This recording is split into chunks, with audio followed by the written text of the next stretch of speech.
arrows, Captain? Villagers with flintlocks. That's impossible.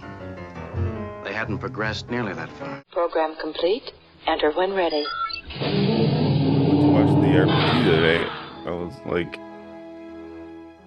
was very surprised at like how many.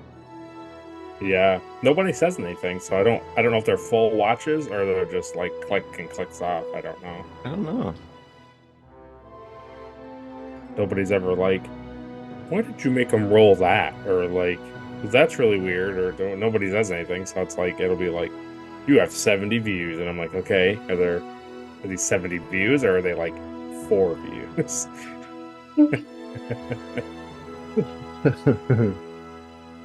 I don't know. It's not us. Yeah, right. That's what I mean. I promise you that. Risk.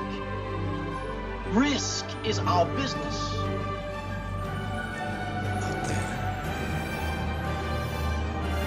That way. My God. What happened? Starfleet was founded to seek out new life. Well, there it sits.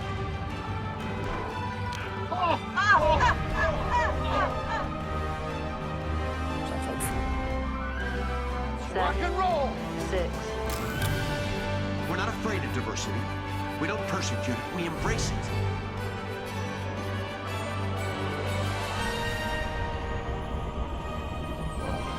At least I won't die alone.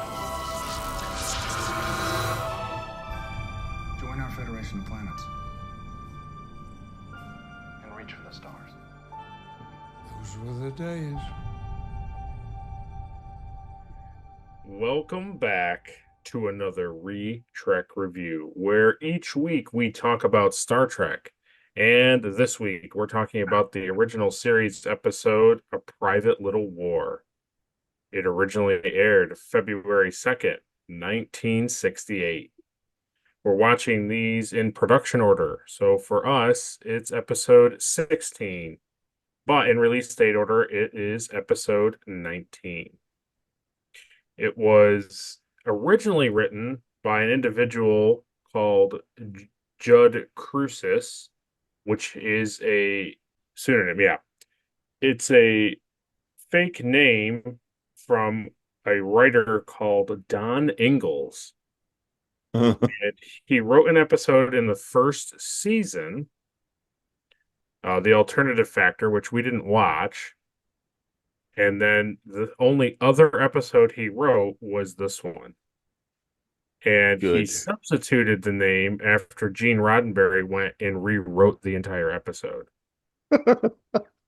And Gene Roddenberry removed many of the over Vietnam War parallels. Oh. Which we'll get into in a little bit. And so Don Ingalls, so Don Ingalls changed his name to Jude Crucis to be a wordplay on, get this, Jesus crucified. Oh. Because that makes sense. this guy really thought a lot of himself. That's what I'm learning. Yeah. So he changed his name to that, so it became a teleplay written by Gene Roddenberry, and it was directed by Mark Daniels, who we've heard his name before. He's done The Man Trap, The Naked Time, both Menageries, Space Seed, The Doomsday Machine, Mirror Mirror, and now this episode. Man, that's really bad that this is like the fixed version. Yeah. So the synopsis for a private little war is: on a planet with a primitive civilization, the Enterprise discovers that the Klingons are providing a Stone Age society with increasingly advanced weaponry. So before we move on, we'll ask Caleb, what did he think of the episode? Well, this is a rare day for me. I really, really do not like this episode. I think this is probably my least favorite episode so far of all Star Trek. And it'll probably stay at the bottom of my list for a while, I think. Sure, absolutely. I mean, there's other episodes, like you said, there's other episodes that we like just have not even watched because they don't really tie anything together. But Well, to put it lightly, and I know, and I'm going to leave this in. Uh, like the most of the episodes I'm having you not watch are either not relevant or worse than this. oh, good, good, good, good. Yeah. So I mean, I figured like why you were having us watch this episode when I was watching it, obviously, but yeah, it didn't do anything for me, to be honest with you. It was Yeah, kind of, I don't know, all over the place, kind of boring. yeah. Characters were over the top, and then it just abruptly like ends at the end, and it's like, okay. Hmm. Also, it's like, I don't know, Kirk kind of goes against stuff that he believes in, and so does the other guy, and it's kind of like that's not, I don't know, it's not a very feel good episode, if you ask No, me. no. It was one on my list that I battled with a lot, and I wanted to let it go. I wanted to not have us watch it just because it's one of those episodes that's like just not really the strongest of the original series. Yeah. And we can basically talk about it a little bit here. The three main reasons I wanted to watch it was it's one of the few episodes that doesn't end on a high note, and it also kind of like leaves the problem in the audience's hands, Hmm. which at the heart of it is a real is and should be a good Star Trek episode. Yeah. It should present this issue that makes you think as the viewer. Yeah, it makes you wonder like which is right. Correct. And the second reason is it's a really good early episode of showing how like what we're doing right now with the RPG of basically like dealing with non warp capable species on a planet and like not trying to interfere with them. Right. Basically, like trying to follow General Order One. Trying is a pretty good Sure, yes. And then lastly, it is only this episode and one other episode, which I think is a lot harder to sit through, huh. where Dr. Mbenga shows up. Cool. Cool. So he only shows up in two episodes, and it's this one and one other, and this is the more palatable episode. Wow. I was glad to see that he finally lost his accent. Yep, So that's good. that's right. It it is very funny watching those like characters like Chapel and Benga and Spock all interact Yeah, and like not have any of the like emotional connection that they no, have nothing. in Stranger, No. like nothing. Like there's a They might as glint of it well. a little bit at like one Yeah. part in the episode, but that's about it. Yeah. Yeah, it's like Chapel just kind of gave up Right, and then like when she can sneak it, she'll like hold his hand. right. It's like, okay, that's kind of weird. And in this timeline, he's not even with Dupree anymore. Nope. I didn't know that Mbenga was even an original series character, if I'm being honest with you. Yeah. I figured not. So when he showed up in Bones, it was like, oh, that's Dr. Mambamba. And I was like, is that Mbang? Is it supposed to be Mbanga and he just doesn't know how to pronounce it? Or is it like this is somebody else? Yeah. Yeah, this is Dr. Mombambi. He's pretty good. It's honestly really funny that you say that because we're going to get into that a little bit later too. I was so confused at first. Yeah. Yeah. So, yeah, I mean, it's okay. Like it's okay. Not gonna like everything, not every episode is a winner. And honestly, And this is the first time I've felt this way towards an original series episode. But I do think it's one of those things that as a Star Trek viewer, especially with the original series, you kind of have to sprinkle in some rough ones to really understand that I mean, this was the show. They were Yeah. mixed with pretty decent episodes to really great episodes to I don't really want to watch these episodes to bad episodes. Yeah. So, Just remind you when you're watching it, like, hey, this could be worse. right. Exactly. Exactly. You know what? It's a bummer too because this has one of like my favorite like creature designs so far.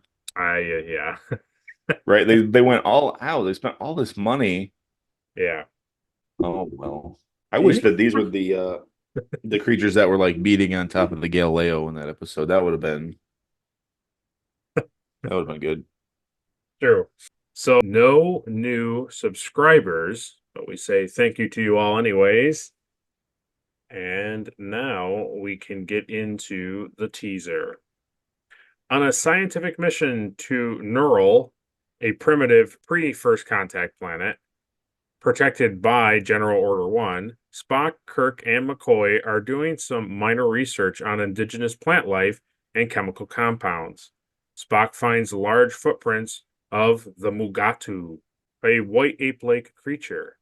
Kirk remembers his first planetary survey as a lieutenant 13 years prior at this very planet. Spock comments on the qualities of the planet, how Earth-like it is.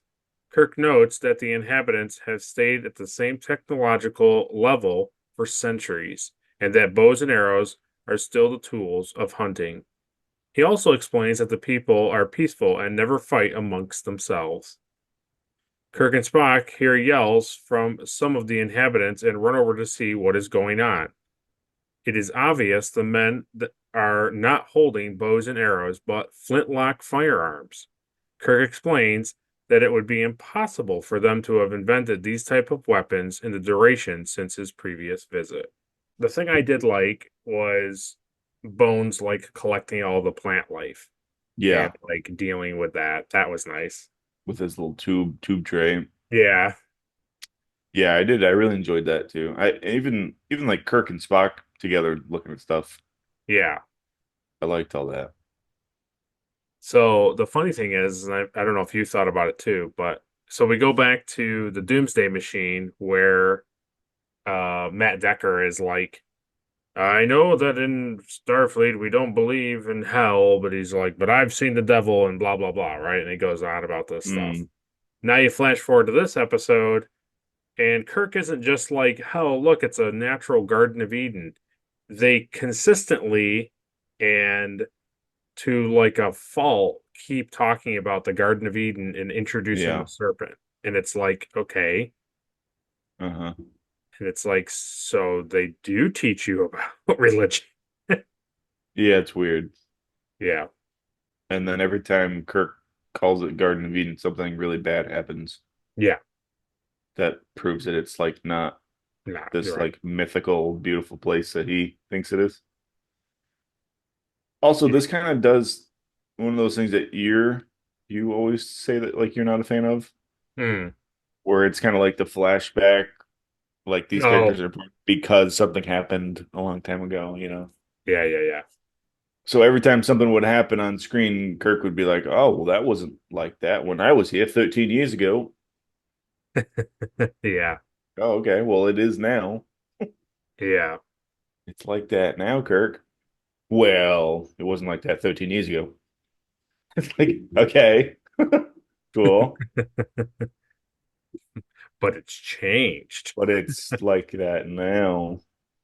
Yeah.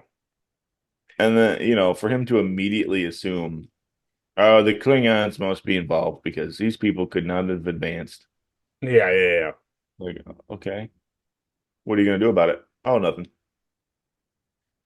Yeah, it's pretty funny. What if we give the other side weapons? That should be fine. That should be fine. To me, I think probably the teaser is probably the strongest part of the episode Yeah. because it sets everything up and you're like, oh, this is actually kind of interesting. And then it slowly kind of unravels as the episode goes on. I was involved with the episode up until Kirk was in the cave. Gotcha. and then it just all kind of unraveled for me. Yeah. Coming toward them is a band of men, one of whom is Tyree, the man Kirk lived with while on his original mission. They are walking directly into a trap set by the armed men. Warned by Spock that the use of his phaser is expressly forbidden, Kirk throws a stone and distracts one of them, causing him to Fire his weapon. and give away his position. The other men scatter for cover, as do Kirk and Spock. The armed men make chase, and McCoy quickly prepares the USS Enterprise through his communicator for the landing party's return. Spock is shot in the back by one of the flintlock guns and goes tumbling to the ground. Kirk hurries to the aid of the wounded Spock, whose pale blue uniform shirt is stained with green blood. He helps him back to his feet, and they run to McCoy. The three of them beam up, leaving the armed men wondering where they could have gone. Yes, I did not expect Spock to get shot through the back. Yeah. And that That was stunt pretty. double 100% commits to getting shot in the back. Uh-huh. I really like that when he just hard flops into the ground. Yeah, it's pretty good.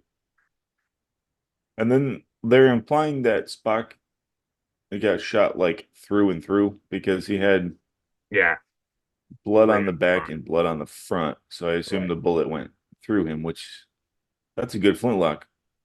Yeah, That's a pretty strong yeah, BB essentially yeah, right.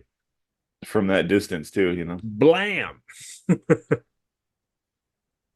Pretty funny. But yeah, I did not expect that at all. I like how Spock too is the one where he's like, "No, you can't use phasers." Oh yeah, Oh, okay. And then even after he gets shot, Kirk like gives him his phaser and he's like, "No, I don't. I'm not going to use the phaser. That's like very much illegal." And then the rest of the episode, they just proceed to use the phasers every time they get into yeah, a situation. yeah. Because Spock isn't there anymore. Even McCoy uses the phaser to like heat up the stones. It's like, Yeah, I don't think you're supposed to be like showing off that you have this technology. I think that's kind of part of the thing, right? yeah. It's pretty. Yeah, it's like a thing where you understand what they're doing and you get why it's the way it is, but at the same time, Mhm. it's like it's a lot of convenient plot Yeah. moments where it's like, oh, okay, It's one of those things though that it's like, yeah, it's a Starfleet rule. I get that, but like there's no way. You know, that stuff would happen all the time. right. Well, the reality is they're not supposed to really intermix as much as they have. That's the whole No. Yeah, like Kirk's friend there's not even supposed to know that he's like a spaceman, correct. but he does because But Kirk he can't keep does. his mouth shut. The landing party arrived back on the ship with Dr. Joseph Mbenga and Nurse Chapel waiting in the transporter room, ready to treat Spock. Lucky his heart is where his liver should be, or he'd be dead now, McCoy says. As they hover over Spock, a red alert is called by Lieutenant Uhura. A Klingon vessel is approaching. Before leaving for the bridge with Montgomery Scott, Kirk asks McCoy about Spock's condition, and he can only reply, I don't know yet, Jim. Kirk arrives on the bridge. Ensign Chekhov explains that the Klingon ship does not know of their presence, since the Enterprise is holding the planet between them. Uhura offers to contact Starfleet, but Kirk warns that it could give away their position and alert the Klingons. So, yep, there's Mbenga and Chapel again Yeah. together. Great. Yeah, pretty cool. No Sulu on the bridge. So No Sulu. you've Yeah, I yet to have an episode with the full original seven. think we ever will. I really like the scene where Jim just kind of looks at McCoy Oh, and yeah. he just says bones, and McCoy just says, I don't know yet, Jim. It's Yeah. like they have, they don't need to really speak a lot to know what. Right. I like that because it just shows like how like close they are. Absolutely. Yeah, it shows how good their friendship is. Yeah. Yeah. It's like again, like this parts, like leading up to them.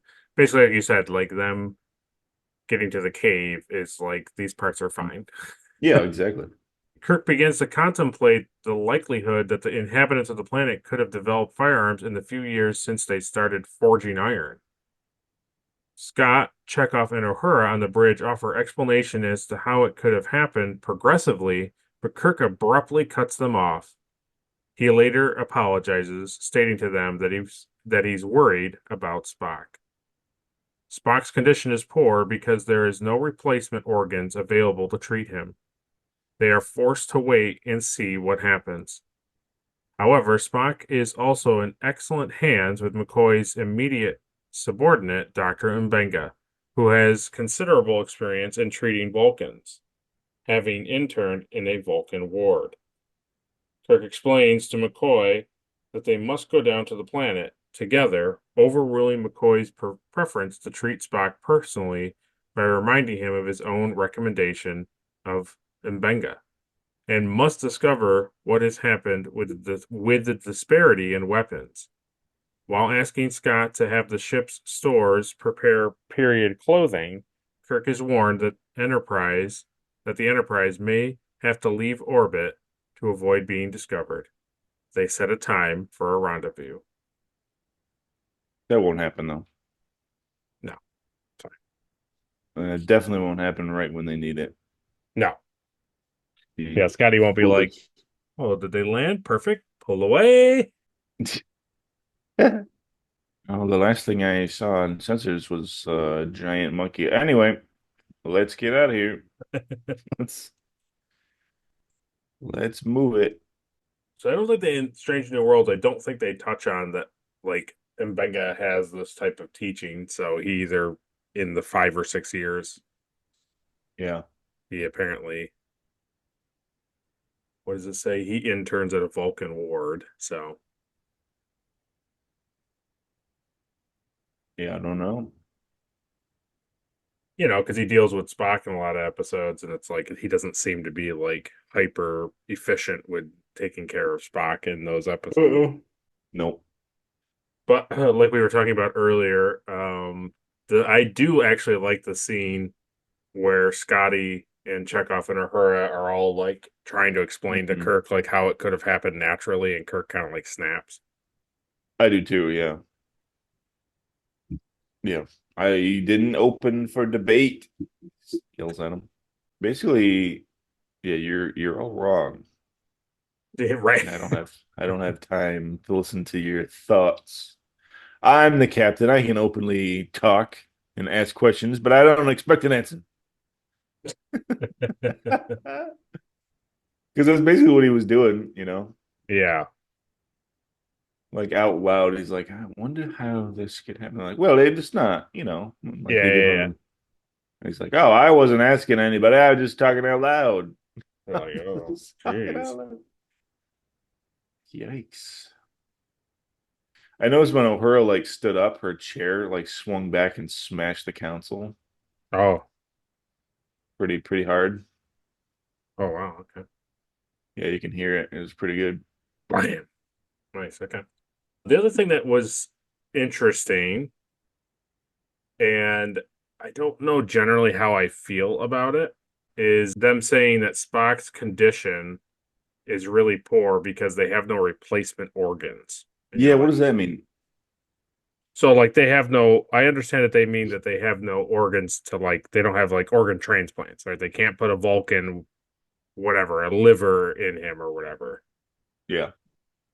But flash forward when we get towards the end of the episode, like, Spock does his weird thing, and then it's like, I'm fine. And it's like, but your organ is damaged or gone or something. It's like, so how are you still functioning? If you're doing like heavy concentration on healing, like, are you healing your organ and it wasn't that bad? Or are you just surviving and now you have a like mutilated organ? I don't know. I kind of assumed that like the surgery they did was to like sew his organ back together. I guess, yeah. Like they did surgery to like patch him up, and then he had to like uses Vulcan, whatever, to like come out of it. But then he like just immediately sits up. He's like, "Oh, I'm totally fine." Yeah. How? Like, oh, let me guess. Vulcan physiology. Like, yep, great, Got it. perfect. Whatever plot holes there are, it's Yeah. Vulcan physiology. Well, that's because I have 6 livers, Doctor. But you know, it's funny the way that they made that sound is like there's just like a big holding area in the bottom of the ship where it's just organs. Yeah, totally. So, oh, we don't have any of these organs. Like, oh, Yeah. oh no. There's an Yeah. episode in season 3. I think it's the season 3 premiere, which we're not going to watch. It's called Spock's Brain. Oh man. And uh this individual literally takes Spock's brain out of his head, Oh my God. and then they put this machine over his head, like McCoy puts this Hmm. like device on his head, and so then Spock like still he can do like very minimal things like walk and like look around, and that's all he can do. And then Okay. and then later they put his brain back in, and it's just an episode, and it's just like it's one of those kind of Why? things. Yeah, exactly. So So it's weird. how I felt with this when the same thing happens, when it's like it's kind of like what you said in the Operation Annihilate, where it's just Mm. like he has all of the stuff, and then he goes, "Perfectly fine. I'm totally fine." He goes, Yeah. "However, I am blind." So it's like this. It's like, "Oh, Yeah. I'm totally fine. However, I can't feel my legs." Like, you know, Yeah. Yeah. Yeah. paralyzed from the How- waist down. However, I'll never walk again. Right. Captain's log, stardate 4211.4. Keeping our presence here secret is an enormous tactical advantage. Therefore, I cannot risk contact with Starfleet Command. I must take action on my own judgment. I've elected to violate orders and make contact with planet inhabitants here. McCoy and Kirk, wearing their neural style clothing, beam down to the planet. McCoy reminds him of their orders. Kirk recalls it was his own recommendation not to permit contact with the inhabitants. The thing that's like strange in this part, and like what you're saying, where he keeps referencing like 13 years ago, Yeah. you keep it keeps bouncing between like he just like met this guy, to know he spent a lot of time with this guy, to know he told the guy a lot about him, to Mm. oh, he kind of like revealed a lot to him. So Yeah. it's like a really weird thing, because like Kirk doesn't act like there's a guy on the planet who knows everything about him. He just acts like there's some guy that I met during the survey 13 years ago, Yeah. and he was friendly to us. It's like, no, you told him that you were from space, and he knew Yeah. what like phasers were and all this stuff. So Mhm. it's like, yeah, Yeah. Yeah. It's real bounces all over the place. it really does. It's also weird too, like he said specifically, like, oh, I can't let Starfleet know we're here Right, for like tactical advantage, which is like, why would that? I get like hiding from the Klingon ship, right. but yeah, I don't know. I think he's just afraid of like sending a message will like the Klingons will intercept the message and see that there's Oh, a Starfleet ship like present. even if like Starfleet like reaches out to them, you get the transfer, the Yeah, radio comms. Yeah. yeah. It's a thing where it's a plot thing, because I don't know how well written it is to be under the thought that the Klingons are like listening to like communications to the point where they're like, ah, yes, a Federation ship is present. Well, the thing about the Klingons in this episode is you don't. it doesn't make any sense, and you don't even know why they're there in the first place. Right, right, right. And Because I think I think isn't that what Scotty says? He's like, oh well, they can conduct research on this planet just like we can. yeah, yeah, yeah. It's like, oh well, Klingons don't do research. Yeah. And it's like, so why are they arming these villagers? Like, I don't get it. Like, what's their end goal? They Just never, because? yeah, they definitely never explain the purpose of it. And the only thing I could think of is because McCoy says that the roots and herbs are like a medicinal whatever. Like, Yeah. I forget how he describes it, but basically that the plant life on the planet is like a dream, a medical dream for like doctors and stuff. Yeah. Only thing I could think of is like that's what the Klingons are interested in, so they're disrupting the the the lives on the Yeah, I planet for some guess. weird I reason. guess, yeah. But it sounds like too he The was making planet, when we get to the Klingon part, it sounds like he's making one of the guys, he's trying to make him like a governor of the planet so that they can have full control of the planet. yeah. It's just one of those things where it's like the planet is so big, the Klingons could just land on the other side of the planet and take whatever they want, and they never you would never know. Right, right, right. It's It's just weird. It's just weird. well, when I get to the part, it won't like change. It won't change anything to the point where you're like, oh, it all makes sense. You'll just be like, oh, okay. Mhm. Yeah. I'll say, mm-hmm. Yeah, exactly. As the men walk, Kirk is attacked by a Mugatu, an ape, Oh, an ape-like creature with white fur and a large horn on its head. He is bitten and suffers from the effects of its poison fangs. McCoy pulls out his phaser and vaporizes the Mugatu. yeah. Rushing to Kirk's side, McCoy's small collection of medical supplies will not be sufficient to save his life. He attempts to contact the ship, but to no avail. It has left orbit. Kirk tells him to get to Tyree's men, the Hill people, who have already found them. McCoy explains to them that they must take Kirk to Tyree, or he will die. So I like this part because I like getting to see the Mugatu. I thought that was a really cool like Yeah, design. It was very funny to me that this thing is like this huge ape creature, super strong. It's got horns and spikes, but yeah, also has a poisonous bite. yeah, I was like, yeah. wow. This thing is Like, nuts. man, this thing is stacked, buddy. Could you imagine the bows and arrows guy going up against that? Right? Like, let's shoot it with No. arrows. Yeah. It's horrifying. It kills all of us. We go out with 20 men, we come back with 2. It's the Yeah. worst. Yeah. But If it that gets close to bite you, you're toast, you know. but that Mugatu meat is delicious. It's delicious. The Mugatu tail is very exquisite. Yeah, it was very Yeah. funny. Very It's funny. really funny how it's like it's clearly like a Yeti suit kind of thing, right? Like it's Yeah. and then they're like, okay, but it's also got spikes on the back in it and a long dinosaur tail. Yeah, because it's from space. And it also has a unicorn horn. You're like, okay. Yeah. And What also it has about voice. what else? What else?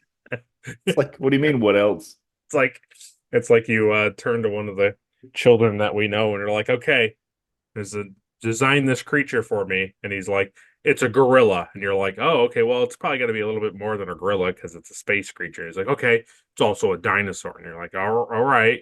All right, Okay. nice. Yeah. Like he's like, yeah. And he's got a horn on his head. You're like, okay. And he's Cool. got poison fangs. This is sounding very spacey. What else? What else? Like, well, if it bites you, it's like a snake bite. Ooh, I like it. It's also got the strength of like 10 men. Oh, I love it. It likes to just stand on top of rocks and like watch and like wait. Oh, nice. And kind of like scream like a woman. This is turning into be quite the formidable creature. Well, it's one of those things where it's like, well, we can't have this thing like beat Kirk's skull in. No. So, like, what are we gonna do? And they're like, what about if it had poisonous fangs? I'm like, ooh. This solves all our problems. Oh, that would be great, because then Kirk could like roll around and go like, ooh, oh, the poison. Ah, Yep. find. Tyree. Ah, please. Ooh. So, to your point, I was sitting there watching it last night, and Adri's sitting on the couch, and she looks up, and that's what she sees is Kirk like Uh-huh. rolling around in the grass, Yeah. and she's like, "Man, is he overacting?" She goes, he is losing his mind. I go, "Well, he's poisoned," and she goes, "Oh, Yeah. okay." Like, He got poisoned by a giant monkey creature. but the best part I said what made her watch it is that when the Mugatu jumps out and he's like, Yeah. and I said, "Oh, Caleb's gonna love this part though." Yeah. Yeah.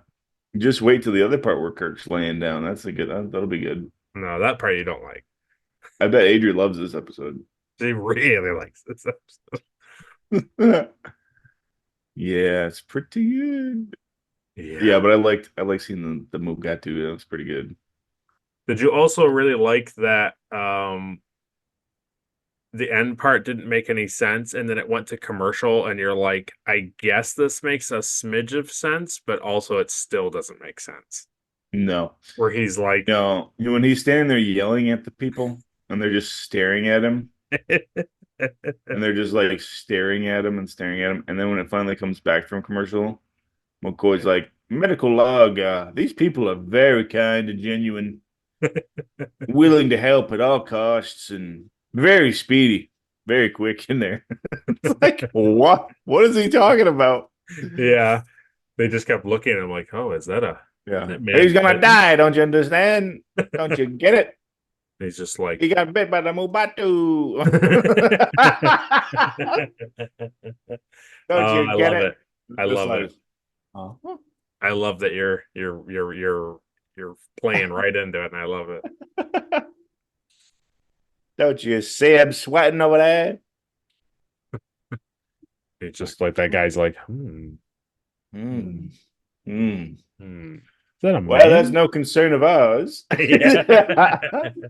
Well, that sucks. And then, yeah, but then even when he goes into the village, that guy specifically is like, he's like just as frantic as McCoy was. Oh yeah. You know, he's like, we got to get him some help. We got to find him. He's dying. Don't you understand? Don't you see? It's like, dude, you're just staring at him like 5 seconds ago. Yeah. Looking at him like, is this like is he like me? Is he like me? Yeah, exactly. Yeah. Is he like me? Is it like me? Is he Yeah, like me? it's just so funny, and I get like it to cut to commercial. It's supposed to be a cliffhanger of will Kirk die from the bite? Like I get that was the intention, but like they hang on that guy staring Way at too him, long, yeah. and also silent. Hey, Like McCoy says to him, like, "Don't you see he's gonna die? Do something!" And then he just keeps staring, and then it's quiet, right? is this the end for Kirk? Is the Mubatu bite too much for the captain? Stay tuned. Ah. Come back next week for Private Little War Part 2. And I was like,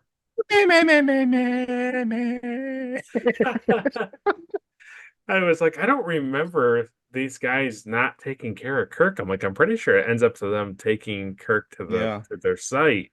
And I'm like, why is this taking, like, what is he thinking? What's he gonna say? And then it just cuts to black, and I was like, oh, okay. And then they're in the cave. Yeah. Man, these guys are very helpful. Almost immediately they took a liking to us. Yeah. Like, what? Yeah, here it is. Man. Yeah. So Tyree's men bring Kirk and McCoy into their camp. Medical log, stardate 4211.8. Kirk is right about the people here. Despite their fear and our strangeness, they're compassionate and gentle. I've learned the hunter Tyree is now their leader. He is expected to return shortly with his wife, who they say knows how to cure this poison. My problem? The captain is in deep shock. I must keep him warm and alive until then. Tyree and his wife, Nona, follow some men with guns. She explains to him that they must obtain the same fire sticks, making them strong and able to take the enemy's houses and supplies.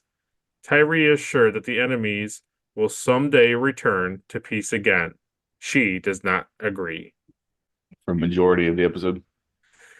Yeah. Yeah, so this right off the bat. So this is to me, this is where the episode just goes off the rails. Yeah. When you first see them, and you're like, okay, she's Right. weird, but like not over the top at this Right, point. right, right, right. She's very tropey where it's like Uh-huh. it doesn't have to be just a woman. It's like it's the trope of there is an individual who is like, no, you can't do this because if you don't react, like if you don't fight, we're all gonna die. Like Yeah. that's a very it's a It's everything does it. it's the guy in charge's wife that wants him to be more than he is. It's Right, very right, it's all the time you see that. yeah. But it's also just that classic thing too, where it's like they're natives and they all wear like animal skin, Mm-hmm. and then she comes around the bush and she's wearing like tight leather pants and Right, right. like an orange thing that's like kind of barely covering her. It's like Yeah, that's such a weird choice for it like really native is. native people to wear. It's pretty bad because like the dealings of her are pretty steeped with like 60s sexism Yeah. of like how she reacts, how they deal with her, like just pretty much her entire performance is clearly like not her fault because she can obviously act pretty okay to a point. Yeah. Like she's not like unbelievable, but it's just like they constantly are making her do things and say things that you're just like you roll your eyes at because it's like what she's saying makes sense and Yeah. her being upset makes sense. She doesn't want to die. Like I get it, but they go about it like this, just this Yeah. really weird way.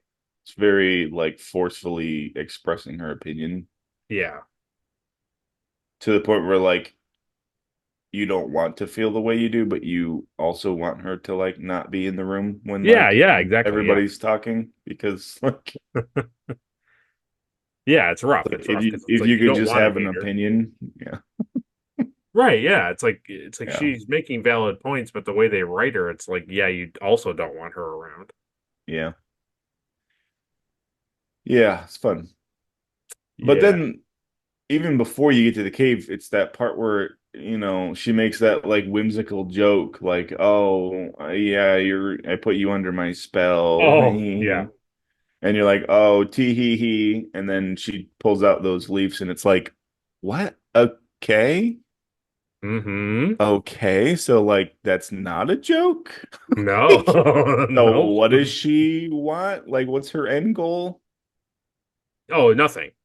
And then it changes again, later when she has Yeah. technology. She's like, "Take me to your leader. He'll Yeah. have to be my boyfriend." It's like, Yeah, what? she's basically like the mirror universe lady that Oh, Marlena there that Kirk interacts with. It's like she just mm. she just pops around between powerful people for to so Oh, that she's yeah. attached to a powerful person. Yeah, Like it's weird, right? that's her motive. Her motive is Yeah. I want to be with the strongest, which is like uh Well, right off the bat, she's not. So I don't know what right, she's, right. I don't know what her deal is. And I don't like you're saying, what's the point Yeah. of Yeah. like rubbing those leaves on him to like be to make him under your control? Like, what purpose? I don't know. He I don't know. clearly And isn't doing everything that you want him to do, anyways, right? It's like, no, so what's no. the point? It's like, well, if you want to be with the strongest person on the planet, then you need to go find the Mubatu. Because, like, yeah, because even that, like later on, that whole thing when Hmm. she's trying to like seduce Kirk with those leaves, and then, then the Mubatu comes off the thing, and she's Yeah, like, "Oh no!" yeah, yeah, Like, yeah, oh, yeah, that's what you get. I don't. What did you? yeah. What do you think was gonna happen? Why are you doing this here? Even this scene where we're just talking about was like they're following these villagers with the guns, Yeah, And you're like, oh, look at this. These are the bad guys that are killing us. Yeah. And then they're probably like, I don't know, 30, 40 feet away. Yeah, yeah, And she's like, do you remember these leaves? Smell these leaves. Like, why are you doing this here? Why here? You're not safe here. Nope. Nope. Because she And doesn't care. you know what that does, like puts him in this like state where he can't even Like, like right? think. It's Yeah. like, wow, what are you stupid?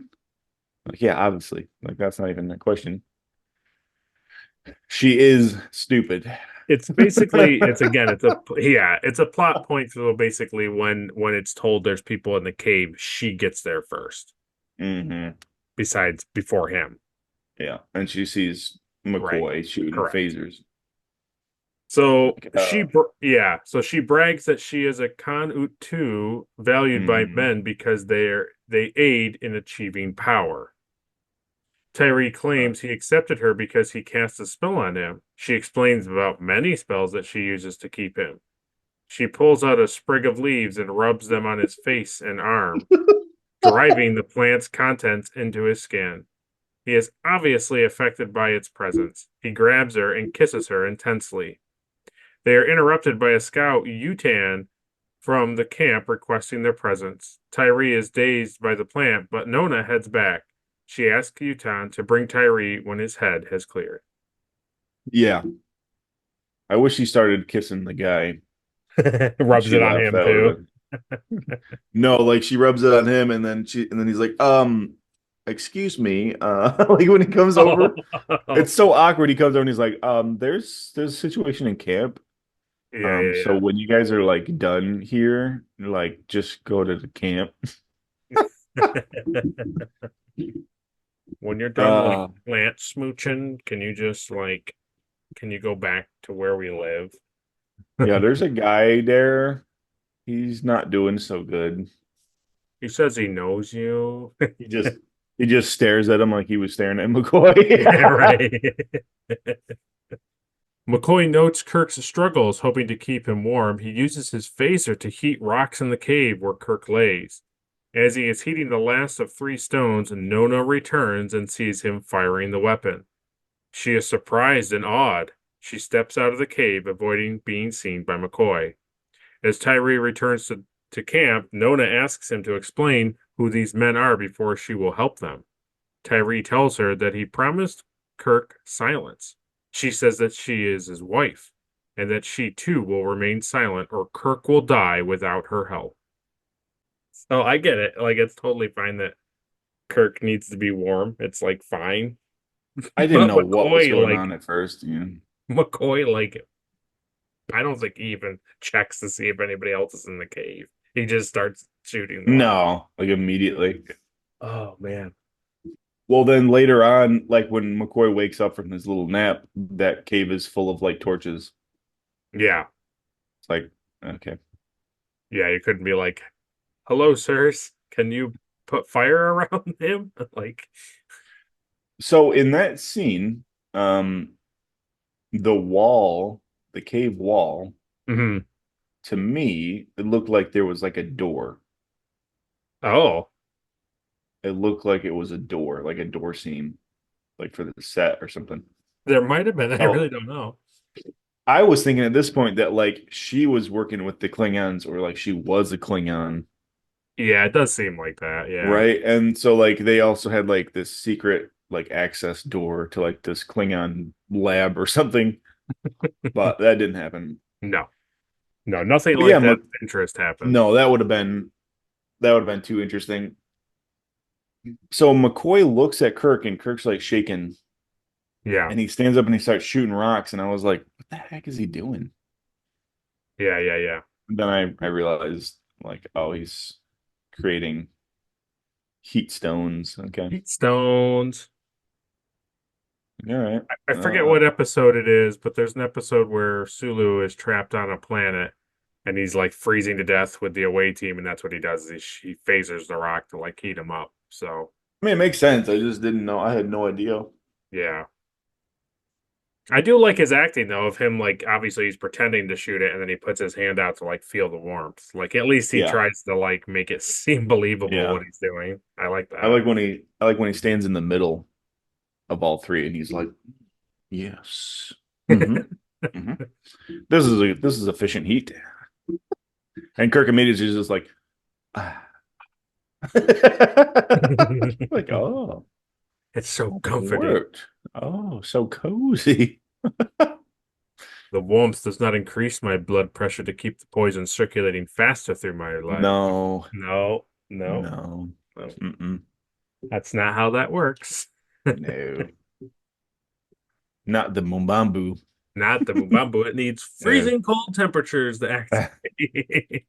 Your face has to be as pale as their fur for the poison to take its true effects. uh, I called Kirk a brother, so therefore I cannot tell you anything. Ah, but therefore I am Kirk's But sister. therefore, yeah, that was a really weird rational. Oh, well, you married me. I'm your wife, so that makes him my brother and your sister. Kiss me, brother. What? Yeah, yeah. Boom, bam, boo. Back on the Enterprise, Nurse Chapel takes Spock's hand as she watches the medical panel. Dr. Mbenga walks in and Nurse Chapel quickly puts Spock's hand down. Mbenga confronts her and assures her that Spock is concentrating on his healing, and that is why his readings are so low.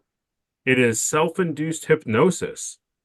He says that Spock is aware of them and what they are saying, but that he cannot show it. He also says that Spock probably knows she was holding his hand. Nurse Chapel looks at him in surprise, then in embarrassment. Tyree and Nona enter the cave. She pulls out a mako root and holds it above Kirk's chest. It moves in her hand. McCoy asks what it is. Nona replies that few know how to use it. Yeah, because the normal route, you would just like place it on the wound. Yeah, this one, though. This one, you have to like conjure the spirits. I was like, Ah, so she's our injuries are inside the root now. It's like, and oh. inside me. Uh-huh. Yeah, the little like jelly, whatever that was. That she very clearly was like using her like Yeah, pinky yeah, to like make it move, you know? yeah, totally. Oh, it's moving. Oh my God. What are you doing with that? Where does that go? This shall become Um, his new hut. but this is the scene that I liked with Mbenga and Chapel. It was the closest in the episode that it felt Uh-huh. like their characters from Strange New Worlds. Yep, I agree. But that was about it. And it's honestly really interesting / amusing that its interactions like this is how it completely write Cool all of characters. Strange New Worlds. Yeah. Yeah, definitely. Yep. Like you were saying that Strange New Worlds version of Spock is very much based on like the scene where like Leonard Nimoy like smiles at that like plant. Yeah, in the cage. Yeah. Yeah. Yeah. So like 100%. You know, and there's other scenes too, obviously, like, you know, his harp and that kind of stuff you see. Yeah, yeah, yeah. And like him smiling at Jim, right, when he's alive, right? Like, hmm Oh yeah. Yeah, that's cool. It's cool. It would be a hard feat, you know, I think to like write a new show based on before this and make it entertaining because right, right, a lot of the 60 stuff is so flat right. It's that it'd very be hard. two-dimensional. Yeah, it's very Yeah.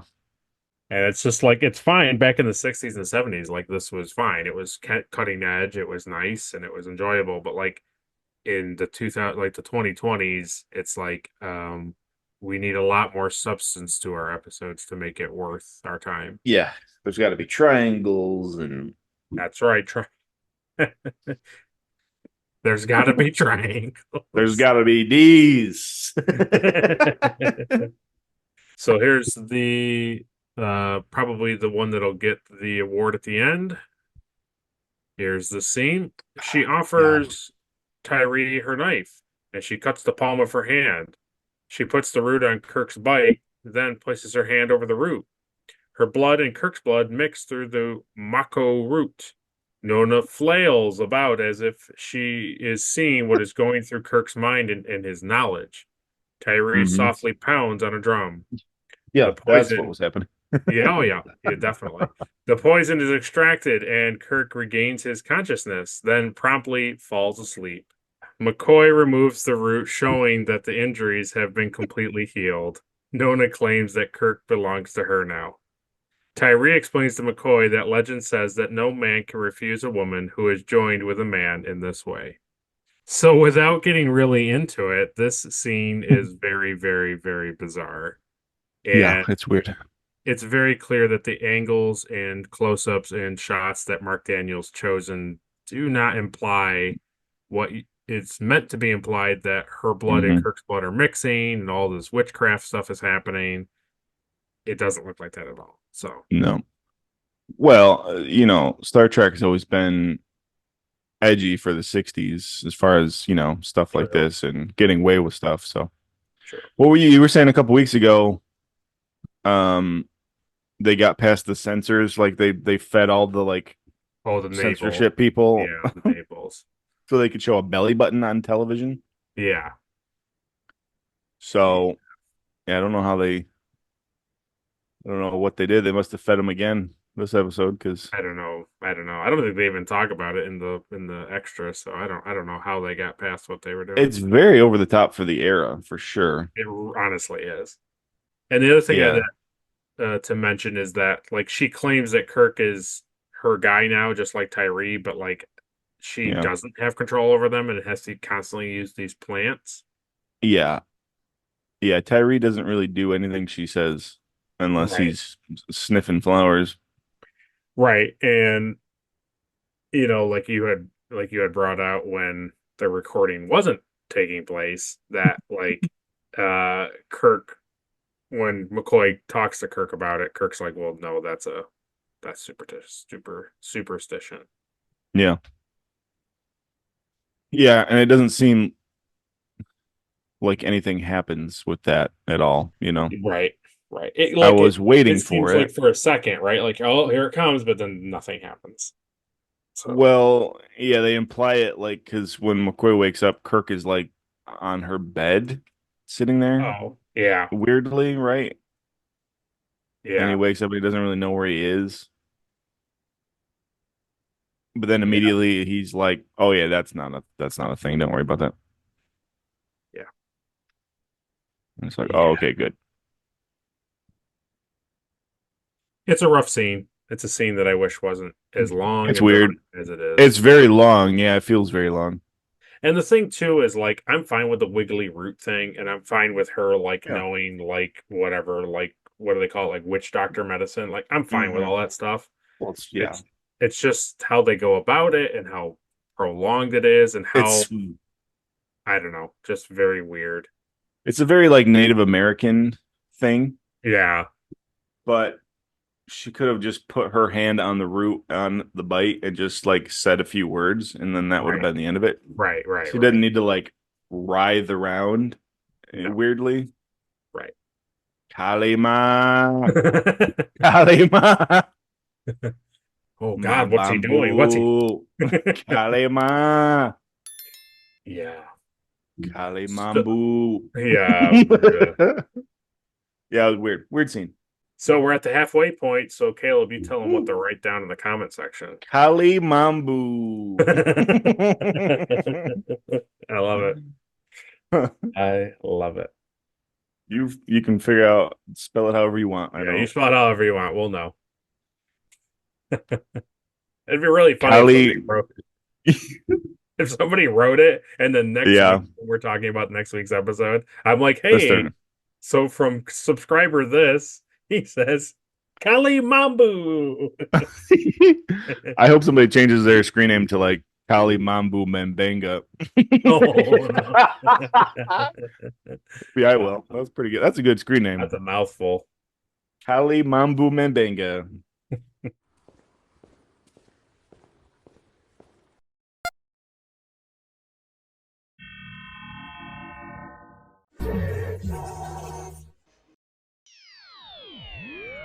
McCoy wakes up to find Kirk missing, but discovers that Kirk is sitting in the next room. As he rouses Jim, Tyree stands. Kirk and Tyree are reunited. Kirk remembers noting since the animal attack.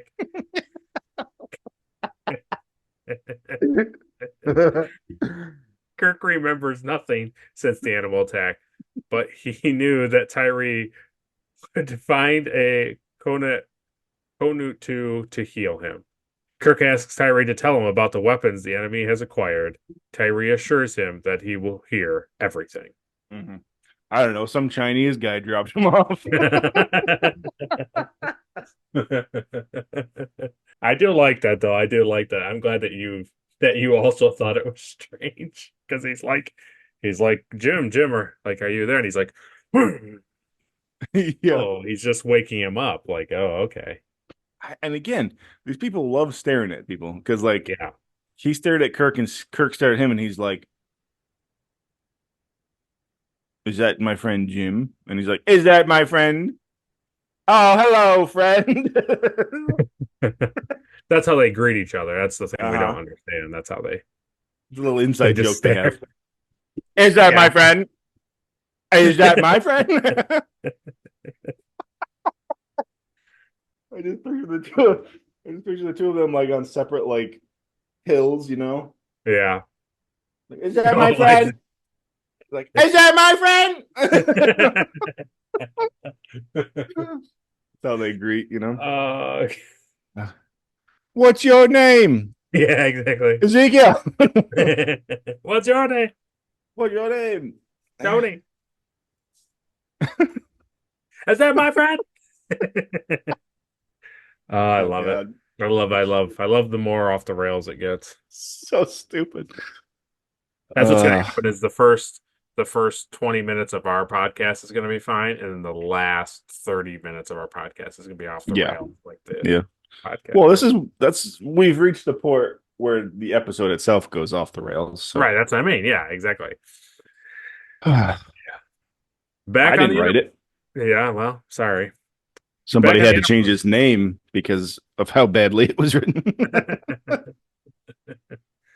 Back on the Enterprise, Spock's readings fluctuate but have improved. Dr. Mbenga tells Spock that someone will constantly be at his bedside. Mbenga tells Nurse Chapel that if Spock awakes, she is to do whatever he asks. Tyree tells Kirk that the fire sticks arrived about a year ago and that the villagers are producing them. McCoy asks if any strangers have been seen with them. Tyree answers in the negative. Kirk then asks if they can spy on the enemy during the night. Tyree warns about the Mugatu, which travel at night. Since McCoy killed one earlier, its mate will not be far. Much like Tyree's mate. Yeah. She travels at night. She certainly does. And the only time we've seen them has been during the day. Yeah. They travel heavily at night, but they're very active during the day. Nona walks to the table, alluding to the fact that Kirk and McCoy have enough tools and strengths to make Tyree a very powerful man on Neural. Kirk explains to her that they are simply visitors from another village. She interrupts him and claims that they come from the sky and that they have powers far above fire sticks. Tyree warns her to not speak about any of this with anyone.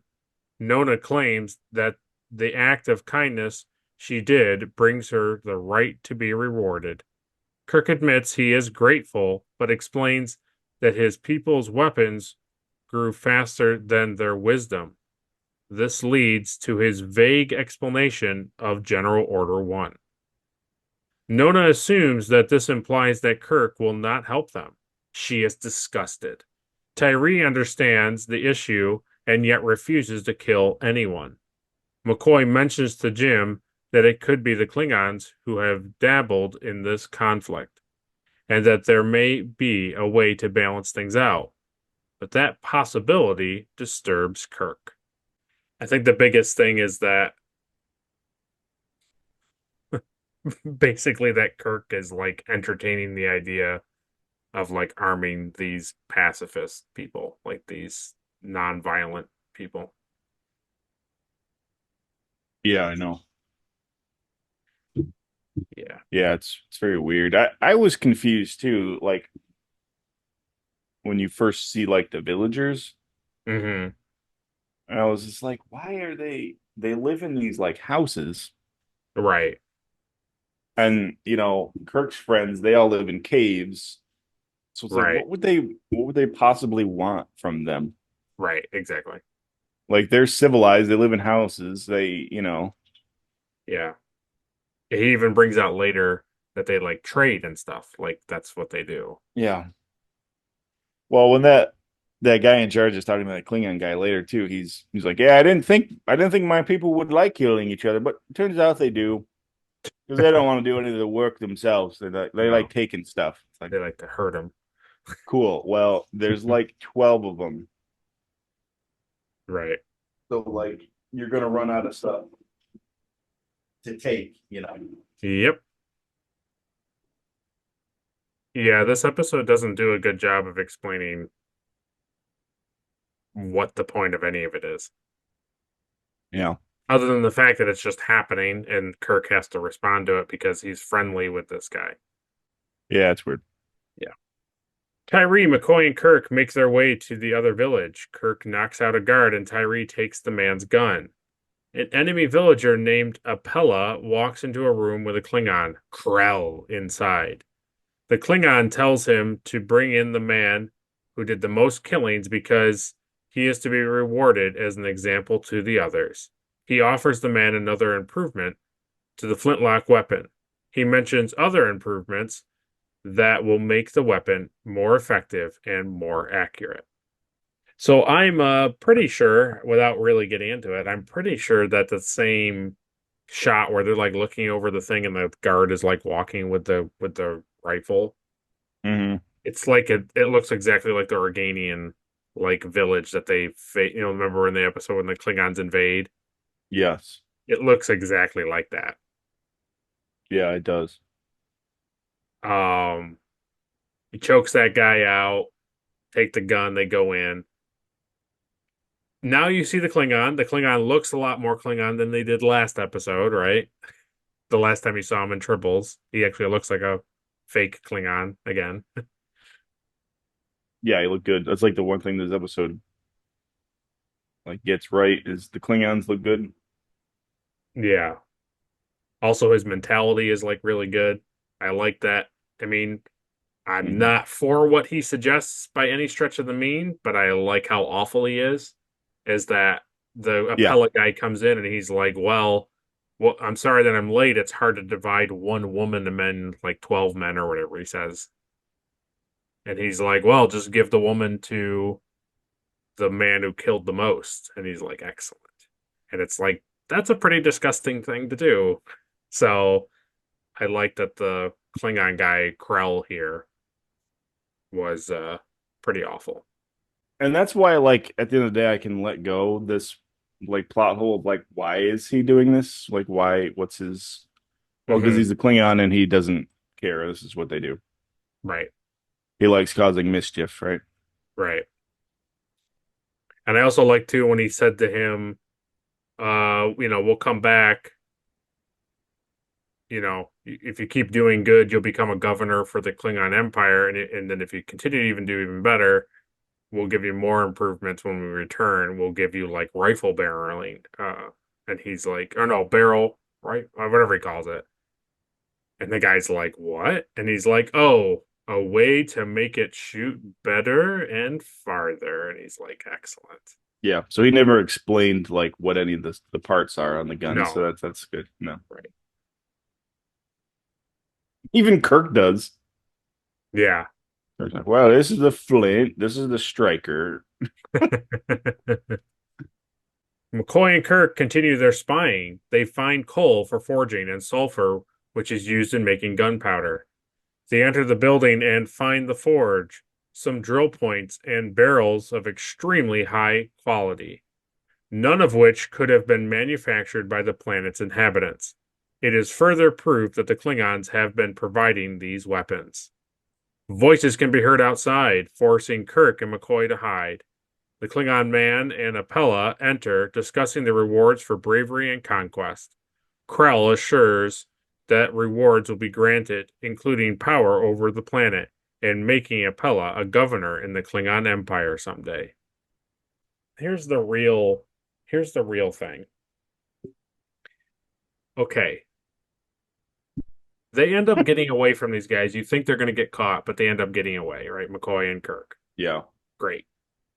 They have now physically seen and heard the Klingon talk about giving them things and doing things.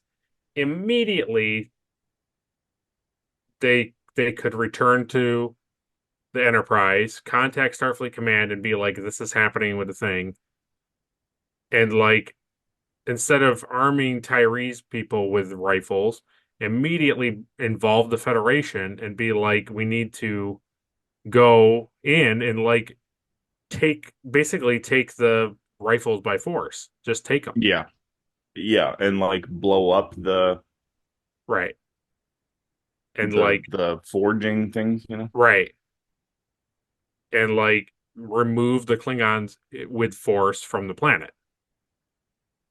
It's not like that is much more of a viable decision and choice and a more morally agreeable choice than to arm Tyree's men with similar weapons so that these two sides can continuously fight for what? For what reason?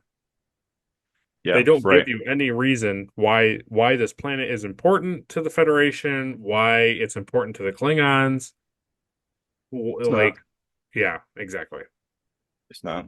Kirk has an investment there because he spent years there and made friends.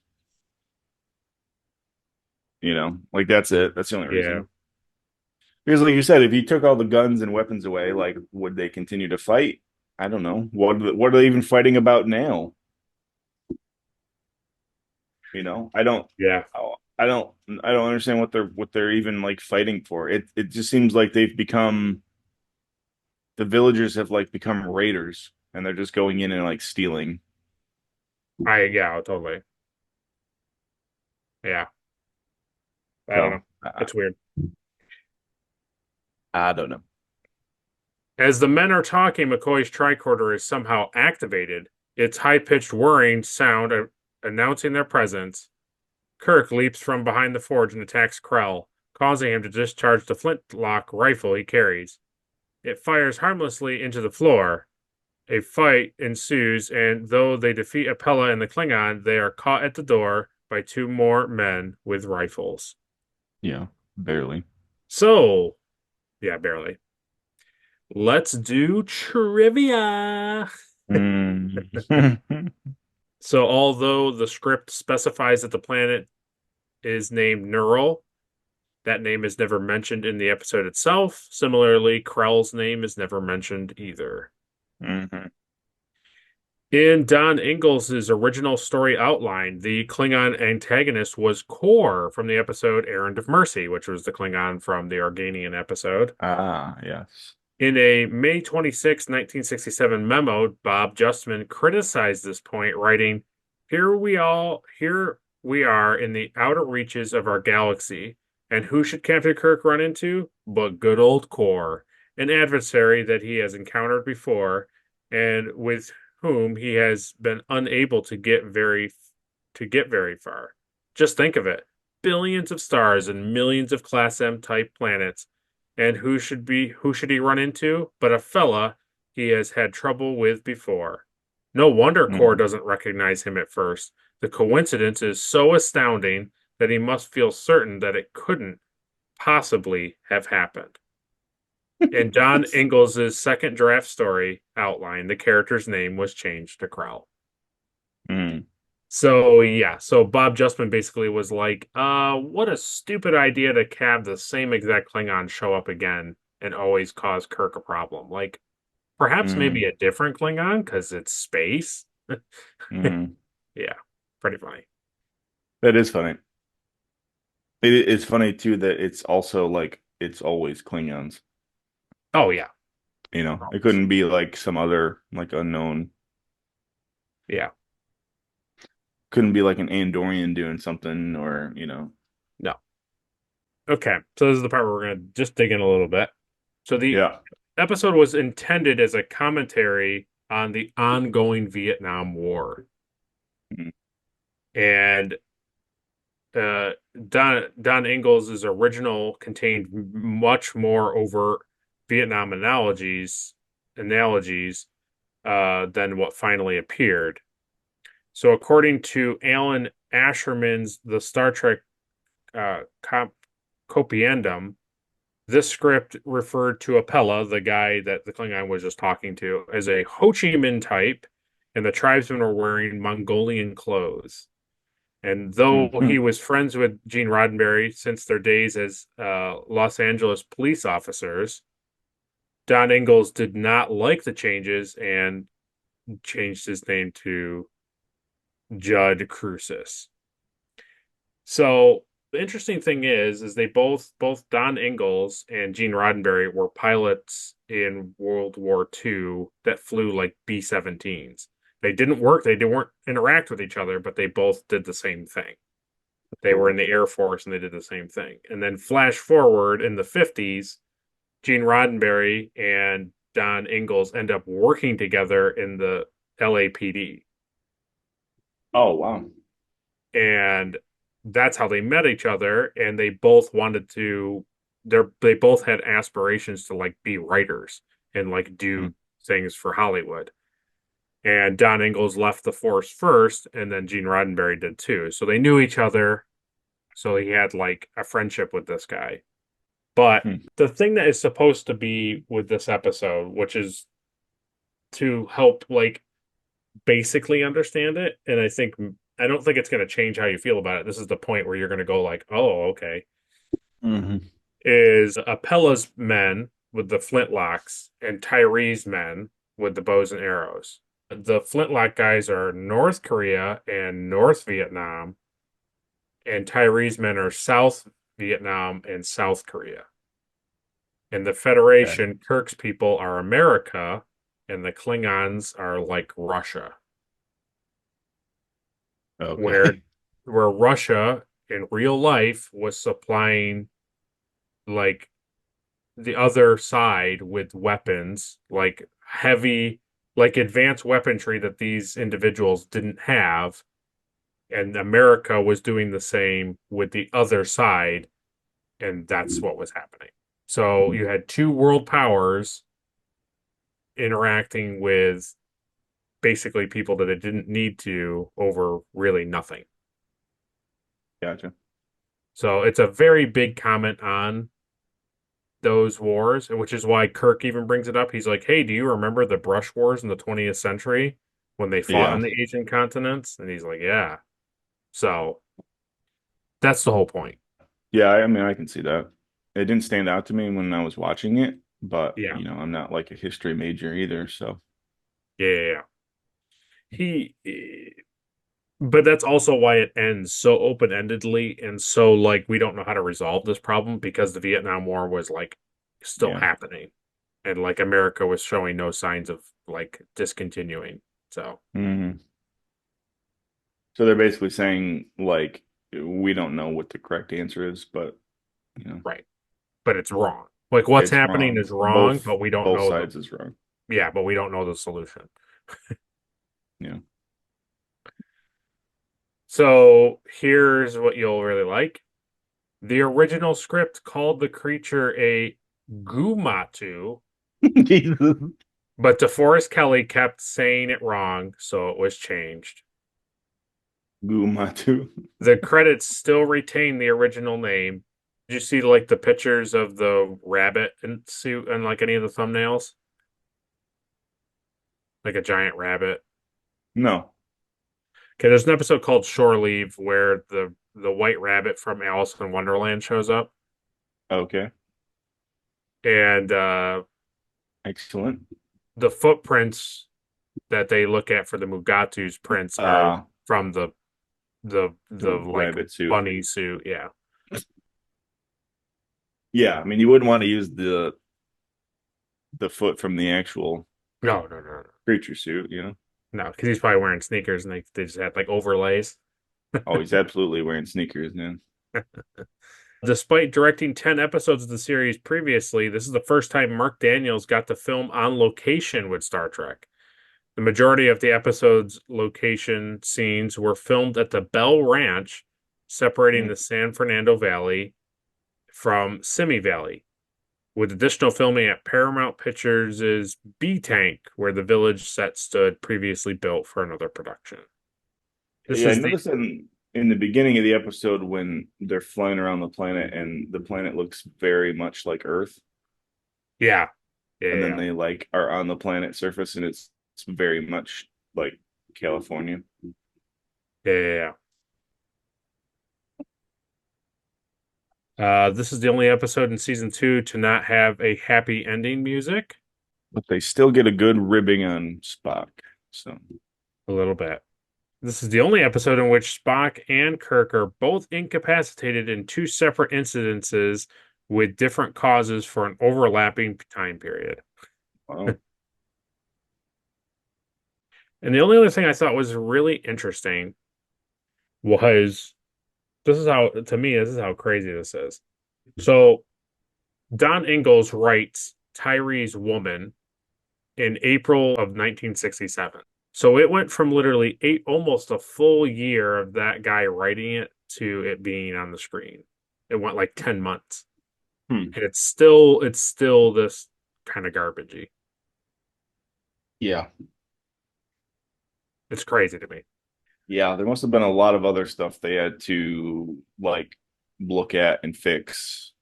Yeah, apparently whatever this guy was putting in the story, which probably honestly would have helped it, about saying how much he disliked the Vietnam War, like Gene Roddenberry didn't like, and went in and like changed what he felt was not necessary or didn't like, and then left the episode to be this like weird, unfulfilling episode. Well, it's also the 60s, so in the grand scheme of things, like a bad female character that's just standard. So who cares if she's you're right. awful? No, you're right. But yeah, of course she's bad. She's a woman. See? All right, that was trivia. Let's get into the conclusion. They escape by clubbing the men with fists and gun barrels. As they run, voices cry out that intruders are in the village. The men are chased through the streets of the village, with the villagers firing their flintlocks at the fleeing Kirk, McCoy, and Tyree. In sickbay, Spock partially arises from his hypnosis. He calls to Nurse Chapel and asks her to strike him. At first she refuses, but does so to appease his request. Spock barely feels her first few strikes. He asks her to hit him harder. Yeah, he explains that the pain will help him return to consciousness. She then hits him repeatedly, much harder. Yeah, Stop trying to hit me and hit me. that first one, she's like, oh. And he's just like, harder. I'm like, there's no way that's what you would say to her. You would be like, what it was that? That's if I said to hit me and you just glance your fingers on my cheek, it's like, no. That's because she loves him. She wants to kiss him. Yeah. And then as soon as he stands up, he's like, I'm much better, Nurse Chapel. Thank you. That'll be all. And she's like, yep, of course. Yeah, I love that part. That was actually funny. That made me laugh. Yeah. Oh, yeah. You better. All right. You stupid pig. I did like that. I like that a lot, actually. Yeah. It says, just then, Scott enters the room and, assuming Spock is under attack, restrains Nurse Chapel. Dr. Mbenga runs into the room and pulls Spock into a sitting position. He slaps Spock in the face with great swings. After several strikes, Spock catches his hand and explains that he is sufficiently revived. Witnessing this bizarre ritual, Scott questions the practice. Spock and Mbenga tell him that it is a natural Vulcan response to self-healing. Okay. Yeah, I love there's not a lot of Scotty in this episode. No. But the few Scotty parts are very good. Yeah. What are you, deaf woman? What are you doing, you stupid girl? And then he grabs her, and then Mbenga immediately runs and starts beating him in the face. I loved it. I love that whole sequence. Oh. Yes, I'm feeling much better now. Basically, like you have to keep hitting Spock until he grabs your hand. That's how you know. Okay, I like Star Trek, and I think Star Trek is cool, and Yeah. I think a lot of the original series episodes are really decent, and sometimes Yeah. don't get as much fanfare as they should because of other stuff down the road. But of the stuff we've just been watching over these last few months They and make up a lot discussing, of crazy stuff. this is like the dumbest thing that they've put out. Yeah. Mm-hmm. The whole like undulating, writhing woman thing in the beginning was like Mm-hmm. too much. Yeah. This is just straight up like a Leslie Nielsen movie where she is leaning over Spock and slapping him, and he's like, harder, harder. And then Scotty comes in for no reason. Yeah, Why why did is Scotty he? come into the sick bay? No Well, because reason. engineering is right down the hall. You know, he was walking No, by. no. He pulls her off thinking that she's Mhm. assaulting Spock. It's like, Yeah. okay, whatever. And Benga then runs in because somehow he knows that this is Yeah. happening. Did I hear someone stop hitting Spock? Not on my watch. He pulls Spock up, and then he begins to like insanely slap him. And Spock is like, "Thank you, Doctor. That was sufficient. I'm now fine." It's the most Monty Python nonsense that you would expect. Of just being like, Yeah. "Oh, my organs are mutilated and Yeah. they might be gone, but you just got to slap me in the face a few times after I concentrate really hard at Well, so bulking healing." here's why though, is because after the crazy you know, Yeah. scene in the cave, you know, Mm-hmm. and then Mbanga says, "Hey, whatever he tells you to do, you do it." So they had to tell you, like at the end, like that's not a sexual thing. It's a we have to make that very clear. Yeah. We have to make that very clear after what happened in the beginning of this episode that that's a medical thing. Yeah. But the reasonings for everything is like it's so off the rail. It's like It's off the rails. the Vulcans are like, okay, they're aliens, they're strong, they have different physiology. I get it. But then every time there's like something crazy, it's like, oh, yes. So he had to be mentally strong enough to decide that he wanted to live and he had to fight through his coma.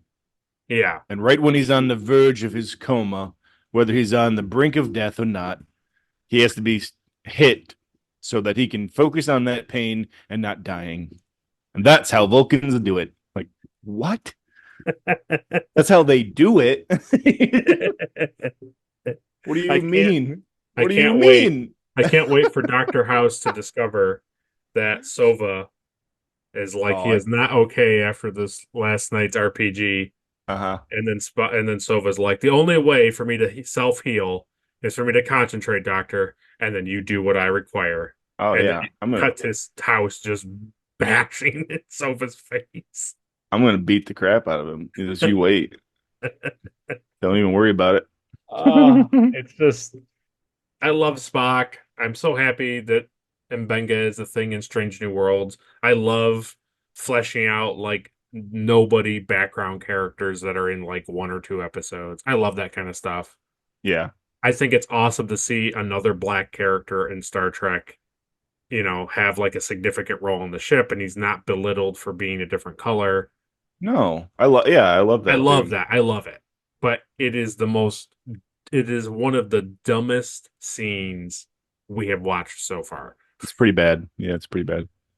And that's saying a lot because there's a lot of really dumb scenes in this episode specifically. Yes, correct. So I'm sorry to any of the Private Little War fans out there, but there's none. Kind of stinks. There's none. On the planet, Kirk explains to Tyree and his men how to use a flintlock weapon and how to work the trigger and hammer. Tyree brings the weapon to his shoulder and fires it, shattering a clay cup on his first shot. McCoy requests to speak to Kirk about his new development. He is intensely upset that Kirk has now introduced these weapons to both sides in the battle. Kirk defends his decision. McCoy reminds him about the power that Nona supposedly has over him. Kirk explains that they must equalize the fighting forces, even though McCoy is worried about a never-ending war. They discuss the 20th century brush wars on Earth and how it led to the balance of power. They struggle with their decisions, but know there is no better way. Since Tyree refuses to fight, they hope to convince Nona to sway him. I really enjoyed this scene. Okay. Of all the stuff in this episode, this scene really like stood out to me with, McCoy and Kirk like having this very open, genuine conversation. And it just proved, like nobody's right in this situation, Right. Because it's one of those things where that happens all the time where McCoy's like, no, you can't do this. And then Kirk's like, well, what do you suggest? You tell me. Yeah. And he's like, oh, I have no idea. It's like, well, then shut up. Yeah. Totally. And then that point too, where McCoy says, well, here's another thing for you to consider then, Kirk. Oh, is yeah. that, agony or something. Your friend will be the first one to die. Yeah. I was like, wow. That's harsh. Yeah. That's true, because he doesn't want to fight to begin with, so he's going to be the first. Yeah. First one to go. First to go, yeah. I just thought that was a really good point. Yeah, yeah. It's like a thing where it's weird that Kirk is so pushed on giving weapons to these guys when it's like it's not 100% necessary to do that. Like they have other options. It's not like Kirk and McCoy are endlessly stuck on the planet and they have to help these guys in like a pinch. It's exactly. You can wait for Scotty to return with the Enterprise and then deal with this on a Federation scale. Like, let this be a giant government problem rather than a singular individual's problem. Yeah. But other than that, the points that McCoy makes to him and how Kirk feels about it, like, it makes sense. Basically, like, you come up with a solution then. If you're so against this, what do you propose? Yeah. Well, nothing. Okay. Great. Yeah. Spock returns to the bridge as the Enterprise re-enters orbit. They are approaching the rendezvous time. They also detect that a Klingon is beaming back to his ship. Kirk follows Nona to a waterfall, but she believes that she willed Kirk to be there. She pulls out the same leaves she used on Tyree and begins tempting him. Kirk simply wants to talk. He is obviously affected in the same way as Tyree, who happens upon the two of them. His jealousy is aroused, but Kirk walks away from Nona, only to return to her. Tyree raises his gun and cocks the hammer. Kirk and Nona kiss, but Tyree can't bring himself to fire. He throws the weapon to the ground and runs into the trees. She's a pretty cool character, I like her. Yeah, she's pretty great. Yeah. I did like that it wasn't an immediate, like, smelling the leaf thing, and he was like, oh my God, I want to have your babies. Yeah. He was just like, I like that he kind of resisted it a little bit, so. Yeah. I just like that he was like, no, I came here to talk. She's like, oh, yes. Yes, I'm sure you did. It's like, no, seriously. He's like, oh, what's that? What's that smell? When Tyree picks up the rifle, I was about to be like, so this guy won't kill anybody. No. Even though they're killing all of his people constantly and invading his territories and doing all these terrible things and clearly taking women and doing terrible things to them. But he sees Kirk and his wife kissing. Yeah. And he's like, well, I'm going to have to kill Kirk. Well, that's kind of the duality of man, isn't it? I guess. I'm just glad he didn't shoot because I just to me I wouldn't have liked it. I would have liked it much better. No, it's just a funny scene. He throws the rifle like a little Yeah, kid. yeah, And then he like runs away. He yeah, runs to the yeah, village and they're like, "What are you doing? Where's your gun?" He's like, "I threw it. I threw it away." And they're like, "Well, that's a heck of a place to leave it." yeah. Yeah, Like, "Where is it?" And it's over there. Well, take us to it. Like, and then he's gonna like run and yeah. like show everybody where it is. And then when Oh, the it's just when the guy absolutely goes to hand ridiculous. it to him, right? He goes to hand it to him. He goes, "No." I don't want it. Yeah. I threw it. Yeah, let's talk about it here. So, as Tyree flees, a Mugatu appears and makes its way to attack Kirk and Nona. Kirk is dazed by the effects of the leaves and cannot help her. The animal pushes her around repeatedly, but Kirk finally pulls out his phaser to vaporize the creature. As he is still recovering, Nona hits him on the head with a stone and takes the weapon. Tyree returns to camp. McCoy notices he no longer has his gun. After asking him about it, McCoy asks him to take him back to where he left it. When they arrive, they find Kirk rubbing his head and still fighting off the effects of the plant. Yeah. Oh, Oh, oh, that hurts so bad. Right, the Gorn. Mm-hmm. Remember? Oh, Oh. oh. Somebody hit me with coconut. It's just bad writing. It is. Oh, it totally. She steals the phaser. Like, okay, great. I get it. Right. Like she's obsessed with like a better weapon. Okay, that's fine. That's fine. Right. She steals the thing and doesn't even know how to work it, No. and immediately runs into a group of bad guys and starts taunting them. Yeah. And it's like you don't even know how to use the weapon. No. Genius. I don't know. And everything in this scene like just irritated me. You know when like a character irritates you Yes. and like everything they do irritates you. Everything. Yeah. So even like the way she was holding the phaser was like very irritating to me. Yeah. She's Okay. got it like she's got her hands all like twisted up like weirdly around it. It's Yeah. like, what are you doing? What are you doing, you crazy girl? Crazy. You crazy lady. Yeah. So Yeah. here's the And then part you're it's like, talking about. oh Nona God. runs to the enemy villagers. She asks them to take her to Apella because he will know how to use the new weapon. She brandishes the phaser and shows it off to them. The men know she is a Kan Utu, and they only want her for themselves. They surround her and she begins to fight them. McCoy offers to give Kirk an injection from his hypospray. He refuses and discovers that his phaser is missing. They realize that Nona has taken it. Nona tells the villagers that the weapon she holds is more powerful than their fire sticks. They continue to fight her. As the fighting continues, Tyree, McCoy, and Kirk catch up to them. Tyree calls out to Nona. The villagers think it is a trap set for them. They stab Nona and throw her to the ground. A gunfight ensues, and McCoy is struck in the arm, but it is only a simple nick.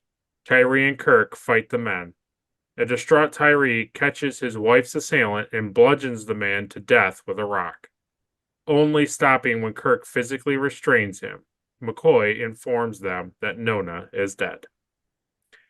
So, really perfect example, and I'm sure this will hit some sort of YouTube issue, but she does the thing you're talking about where, like, she's just being an idiot with these guys and all this stuff, and then those guys just are like, okay, well, what we're going to do is take the weapon from you and then do the thing that I don't want to say the word, but that's clearly Yeah. what they're going to do.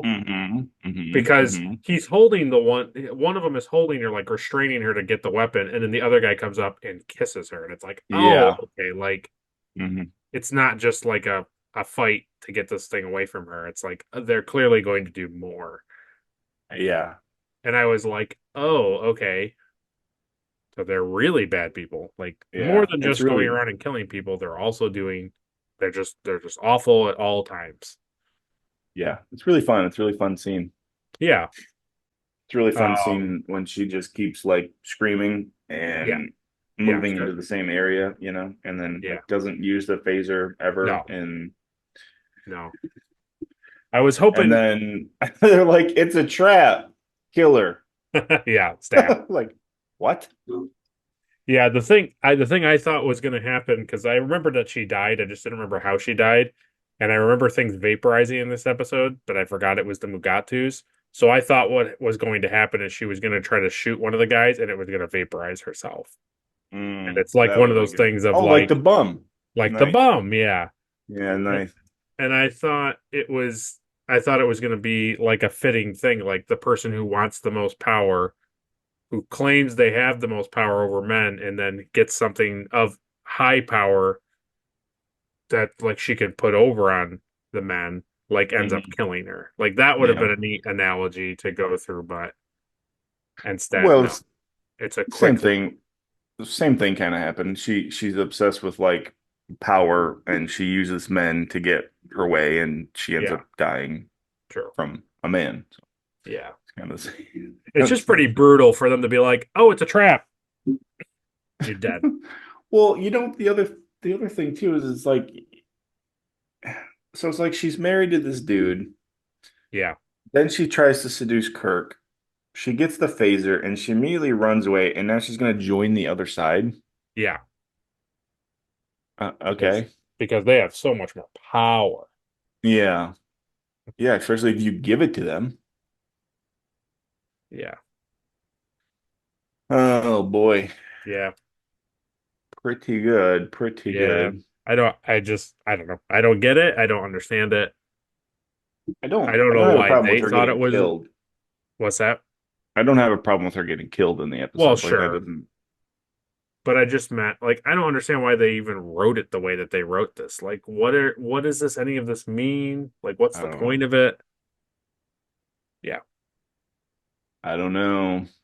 Just imagine though, just to remind you, just imagine there is another episode within Benga, and I'm not going to show it to you. And it's worse, you said. Correct. That's fun. Tyree is angered and asks Kirk for more weapons. He no longer has a desire for peace. McCoy returns the phaser to Kirk. They are upset about the outcome, but there was no other option. Kirk calls to the ship and Spock responds. McCoy is almost surprised to hear that Spock is alive, but then tells him that a computer could never die. Got him. Which isn't true because computers, Yeah, it's fine. constantly die. Yeah, no, that's fine. He Yeah. almost hands that phaser back to Kirk like, well, here you go, Kirk. You got what you wanted. Oh, yeah, totally. All because of this, you stupid idiot. Yeah. And he's like, I want every gun you have. Yeah. I already killed the man who killed my wife, but I want to kill the rest of the men that were involved in killing my wife. And My other men wife. who, yeah, the other people who think about killing my wife. Anyone who thinks about killing wives, I would like them to be dead. Well, here's the last part so we can end this stupid episode. It says Yay. Kirk asks Scott to construct 100 flintlocks rifles for the people. Scott is confused about the request, but Kirk changes his request to serpents. Serpents for the Mhm. Garden of Eden. Yeah. He adds, "We're very tired, Mr. Scott. Beam us up home." The Enterprise leaves Neural's orbit and heads off into space. Mm. Yeah. And just So like that, we end the episode.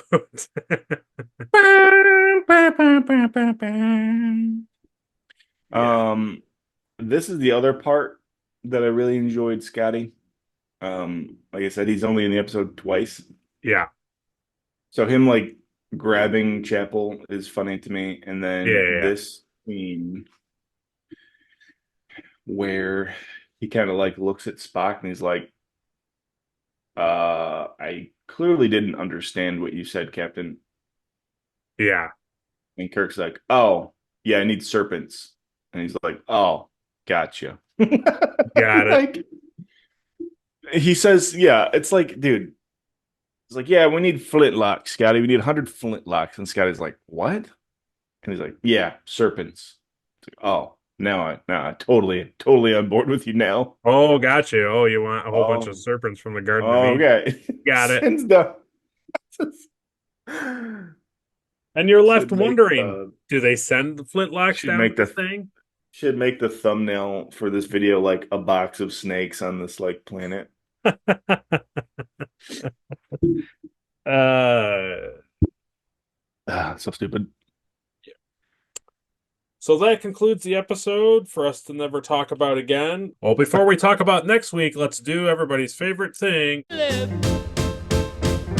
Caleb.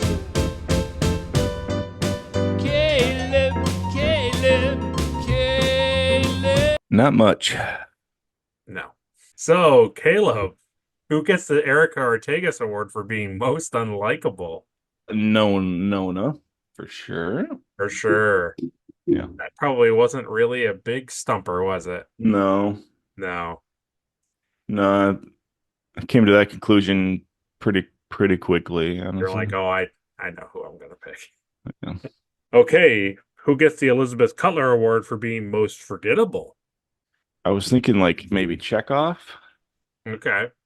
but at least he was in the episode. Yeah, I was thinking personally, but you don't have to pick this choice because Chekhov is totally fine. But I was thinking probably Krell because it's like he's the Klingon guy, but then it's like, so what? He has a couple lines and then that's like it. But don't matter. Yeah, he gets like pushed once. Yeah, let's do that. You want to pick him? You sure? Yeah. All right. Who gets the Trip Tucker Award for being the MVP? McCoy. Because Okay. at least McCoy was like on the planet and he helped Kirk and kind of was his like good conscience the whole time, you know. Yeah. Totally. Okay, what gets the Shran Award for being the best action sequence? Probably the fight at the end with all the guys fighting each other. Okay. That All was right. pretty good. I like it. And they did they played the arena music, so Yeah. kind of tells They the did, I audience that forgot. that That's was great. the exciting part, you know. Yeah.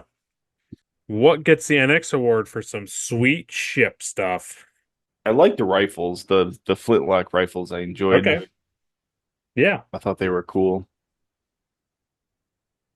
It's just funny to me that the Klingons like knew like, hey, we can't just give these guys like high tech stuff that we have, so let's build them this old gun technology. Right. It's like, okay. Like, let's mess with their development, but not too much. Yeah. Like, let's advance them by like she says 12 centuries between the two developments. So it's like, what are a few centuries of development rather than just immediately giving them like phase rifles or something. Yeah. It's a weird episode for sure, which is going to go right into what gets the Porthos Award for the cheesiest thing of the episode. The first time we see Nona, Okay. she comes around the corner of the bush and she takes out her knife and she like picks up that root. Yeah. And she goes on this like diatribe of like, oh well, they have guns and they have this, and it was like this very like over the top thing. And it was like immediately I was like, oh, she's gonna be good.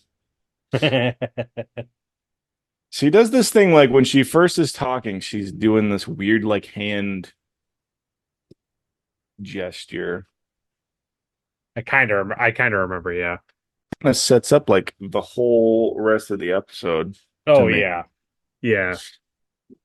That's a great scene to pick because honestly, it really sets forth like how awful she's going to be, but not in the sense of like, oh, she's a bad character therefore this is going to be interesting. It's, oh, this is how poorly this character is written and how uncomfortably awkward it's going to be to watch the rest of this episode every time she's in a scene.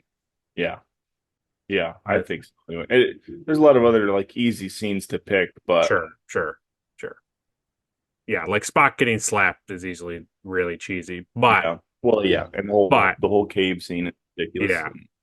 Yeah, true. Yeah. But to your point is that is like the catalyst scene to that goes forth, and it's also a scene that's relevant where the Spock stuff on the ship is like it's kind of a thing, but who really cares? It Yeah. doesn't do anything, right? It just keeps Spock incapacitated. That's all it does. It's lazy writing. It's just lazy writing all the way around. Yep.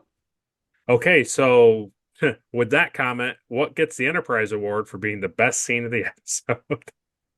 I think Kirk and McCoy having that discussion in the cave about the war, like arming each side, and